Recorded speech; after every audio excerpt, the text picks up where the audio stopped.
घ्या शास्त्री बा. अजून जेवायचं बी आहोत. आता मग इतका वेळ काय देवपूजा चालली होती वाटतं. आमची देवपूजा अष्टोप्रहर चालूच असते. अगं नागू, त्या टोपल्या इकडे आण ना. अष्टोप्रहर देवपूजा पहा शास्त्री बुवा, केवढा कर्मठ देवभक्त हा. काय सावता, घरात देवाची तीसभर मूर्ती तरी आहे का? म्हणे देवपूजा. आपल्यासारख्या थोरा मोठ्यांची सेवा चाकरी, गोरगरिबांचा अनाथ अपंगांचा परामर्श आणि शेतमळ्याची निगा निगराणी हीच आमची देवपूजा. एकूण हा तुझा मळा म्हणजेच माझ्या देवाचा देव्हारा.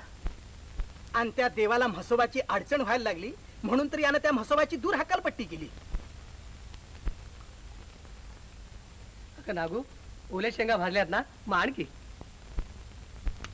अहो पाटील ठाणेदार, तुम्ही का गप बसलाय? बोला ना, माझं एकट्याच तोंड चाललंय. अहो यांचंही तोंड चाललंच आहे की. समर्थ हवी बोलायला. मुद्द्यावर या लवकर. मुद्द्याला हात घालतो की ठाणेदार. सावता, तू आपल्या शेतातला म्हसोबा हलवलास. तू म्हसोबा हलवलास म्हणूनच गावामध्ये पटकी भडकली. हसतोस काय? मर्याईने सुद्धा हे सांगितलं. खरंच? पण माझ्या शेतातला म्हसोबा गावावर कशाला कोपेल? तो कोपलाच तर माझ्यावर कोपेल. पुरे पुरे तुझं ब्रह्मज्ञान. आत्ताच्या आता पहिल्या जागी म्हसोबा ठेव आणि प्रायश्चित्त म्हणून पंढरपूरला जा आणि पांडुरंगाचं दर्शन घे. का गप्प का? पंढरपूरला जायचं नाही अशी शपथ घेतलीस वाटतं. सावता, गावासाठी काही गोष्टी कराव्या लागतात. प्रत्येक बाबतीत गावाच्या उलट वागणारा हा.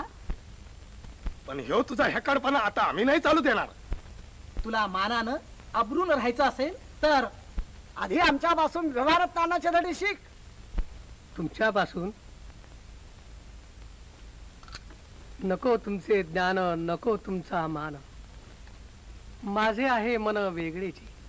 गाव सांगतो त्याप्रमाणे मुकाट्यानं पंढरपूरला जा आणि पराश्चित घे.